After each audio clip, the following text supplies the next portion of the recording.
Hi అండి. Welcome back to honour story rule. ఈ కథ నచ్చిందా? అయితే సబ్స్క్రైబ్ చేసుకోండి. అతని వంటికి ఉన్న సబ్బు నురుగంతా బృందాకి అంటుకుంటుంది. ఆమెకేమైందన్న కంగారులో మంట కూడా లెక్క చేయకుండా 2 కళ్ళు తెరిచి ఉన్న పృథ్వీ, నీకేం కాలేదు కదా? ఎందుకలా అరిచావంటాడు. బృందా ఈ లోకంలో లేదు. పృథ్వీని చూస్తూ ఉండిపోయింది. నిన్నే మాట్లాడవేంటి అని ఆమె 2 భుజాలు కదిపేసరికి, అది ఏం లేదు. ఇక్కడ తడిగా ఉంది కదా చూసుకోలా. అందుకే కాలు జారా. ఎక్కడైతే పడిపోతానని భయమేసి గట్టిగా అరిచాను కానీ, ఈలోపే నువ్వు నన్ను పట్టుకున్నావు. నువ్వు ఎక్కడ ఉంటే అక్కడ ప్రమాదమే బాబూ. కాస్త కూడా కుదురుగుండవా? నువ్విప్పుడు ఇక్కడికి ఎందుకొచ్చావు? నువ్వు పెద్ద అందగాడివి కదా!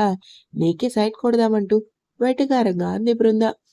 దూరం దూరం అంటూ బృందాన్ని వెనక్కి నెట్టి, నీలాంటి యావరేజ్ ఫిగర్ అంటే మనకి ఎక్కదు. పృథ్వీ పక్కన ఛాన్స్ కొట్టేయాలంటే మాటలు కాదు మా, బీభత్సంగా రాసుండాలే. ఆహా! జోక్ బావుంది పృథ్వీ. నాకేం తక్కువ? చిటిక వేయాలి కానీ కాలనీ మొత్తం నా వెనకాలే. అవును. అదైతే నిజమే. కాకపోతే అబ్బాయిలు కాదు ముసలివాళ్ళుంటారు. ఎగ్జాంపుల్ చెప్పాలంటే ఉత్తేష్ గారు అంటూ బకెట్‌లో ఉన్న వాటర్ మొత్తం నెత్తిన పోసుకొని, అయినా ఉత్తేష్ గారు ఎంత అందంగా ఉంటారు అబ్బబ్బా! మీ జంట సూపర్ అనుకో. బృందాకి డైలాగ్స్ మామూలుగా ఎయలేదు మన పృథ్వీ. పృథ్వీ, ఇంకోసారి ఉత్తేజ్ అనకు. నీకు చాలా కోపమొస్తుంది. ఎందుకు కోపం? అతనే కదా నీ కలల రాకుమారుడు. అయినా మీ జంట చాలా బావుంటుంది. అయినా ఉత్తేజ్‌కి ఏం తక్కువ? మంచి కలరు, హైటు. అన్నింటికి మించి అతని వయసు జస్ట్ 25 కదా! పృథ్వీ కోపంగా అరిచింది బృంద. పృథ్వీ నవ్వుతూ, నిజంగా నువ్వు చాలా లక్కీ తెలుసా? ప్రాణంగా ప్రేమించే మనిషి నీకు దొరికాడు. సారీ, ప్రేమికుడు దొరికాడు. స్టైల్‌గా తడి జుట్టుని వేళ్ళతో నిమురుకొని సన్నగా నవ్వి బృంద వైపు చూశాడు. బృంద కోపంగా, పృథ్వీ, ముందుకొచ్చి చంపేస్తాను ఇంకోసారి అలా అన్నావంటే. వాడి పేరంటేనే నచ్చదు నాకు. అయినా వాడు ఎదవ అని తెలిసి కూడా ఎందుకు అలా అంటావు? నా ఇష్టం నా నోరు. అంటానే. ఏం చేస్తావు? నిన్ను అంటూ పృథ్వీని కొడదామని చెయ్యెత్తింది బృంద. చేతిని గట్టిగా పట్టుకొని వెనక్కి మడిచి, నీకంత సీన్ లేదే. నన్ను కొట్టాలంటే నీకింకా బలముండాలి. ముందు బాగా తిను. ఆ తర్వాత నన్ను కొడుదువు కానీ. ఛ! రౌడీవి నువ్వు. నేను రౌడీ అయితే నువ్వు కిలాడివి అంటూ బృంద చేతిని వదిలి, ముందు కాఫీ ఇవ్వు. బారెడు పొద్దెక్కినా కాఫీ ఇవ్వాలని తెలీదా? ఇవ్వను. నీకెందుకివ్వాలి? నీ ఇష్టానికి నువ్వు నన్ను చాలా ఏడిపిస్తున్నావు. తెలుసా?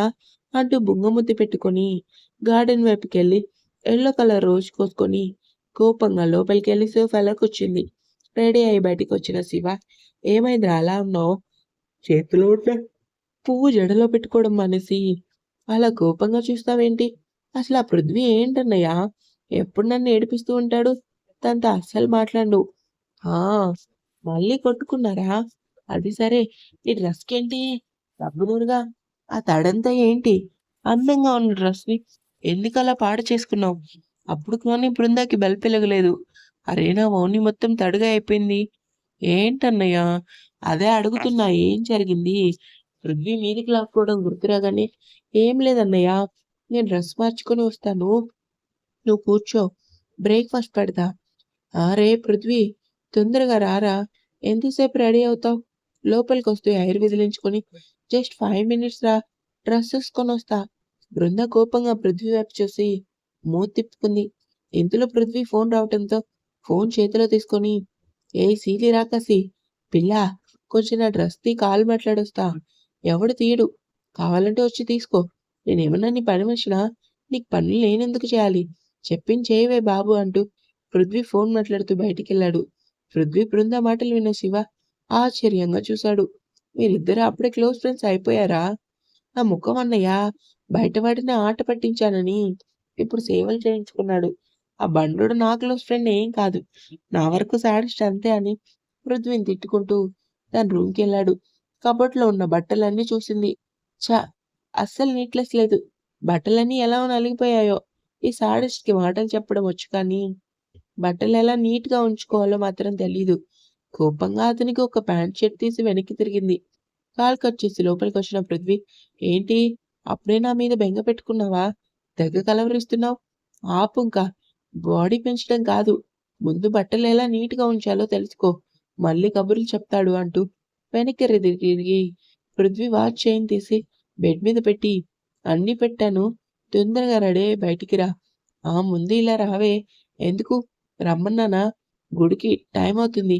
నా డ్రెస్ చూడు తడితడిగా ఉంది. బట్టలు మార్చుకోవాలి. ఏదైనా ఉంటే తర్వాత చెప్పు. మూసుకొని రావే. ఒంట్లో కేజీకి అందలేదు కానీ, కేజీ లెక్కన మాత్రం పొగరు మామూలుగా లేదు.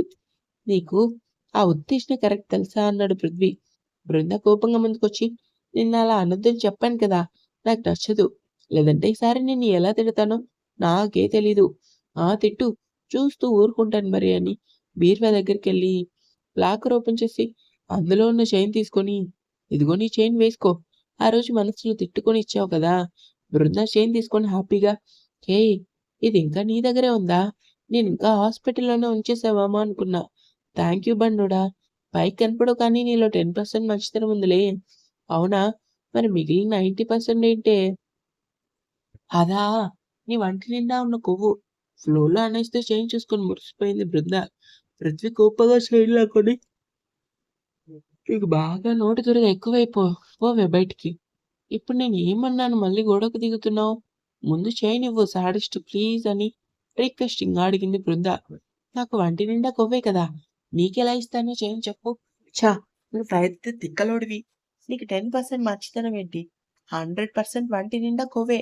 బృందాన్ని మీదికి లాక్కొని, ఏంటే వాగుతున్నావు? పోనీలే కదా అని చైన్ ఇస్తే, నాకే పేర్లు పెడతావా?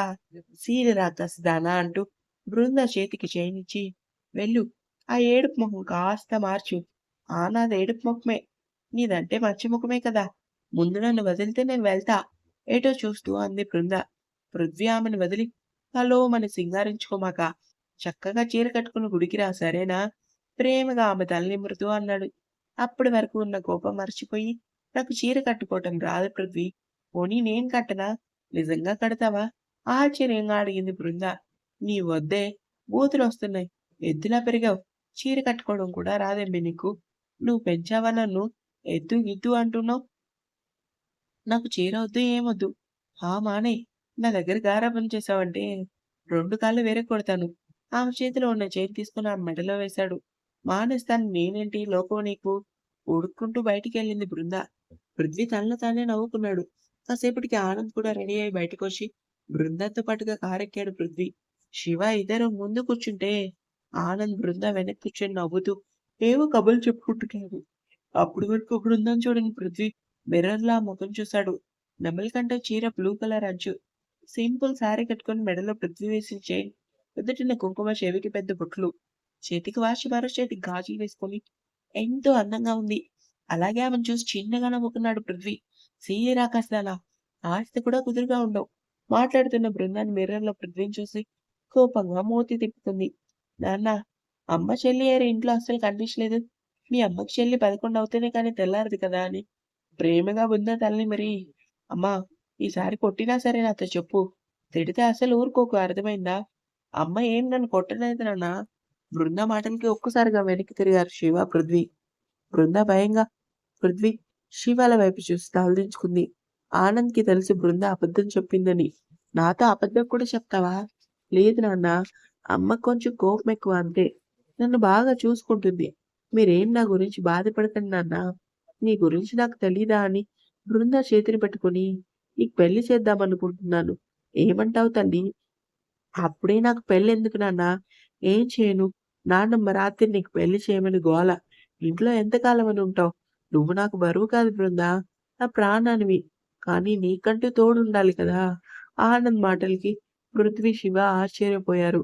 బృంద తల నిమురుతూ, నీతో మాత్రం ప్రేమగా మాట్లాడినా మీ అమ్మ తట్టుకోలేదు. అందుకే అందరికి దూరంగా ఉంటాను చెప్పుమా. పెళ్లి చేయనా నీకు? మీ ఇష్టం నాన్న. కానీ అప్పుడే పెళ్ళంటే అని మిర్రర్‌లో తన వైపే చూస్తున్న పృథ్వీని చూసింది. పృథ్వీ నార్మల్‌గానే చూశాడు. ఎప్పుడైనా చేసుకోవాల్సిందే కదా! ఇందులో నిన్ను బలవంతం పెట్టనురా. అబ్బాయి నచ్చితేనే నీకు పెళ్లి చేసేది సరేనా? నీ ఇష్టం నాన్న. నవ్వుతూ చెప్పింది బృంద. కాసేపటికి కారు గుడి ముందాగటంతో అందరూ కారు దిగి గుడి లోపలికెళ్లారు. చాలా రోజుల తర్వాత బృంద మనసు సంతోషంగా ఉంది.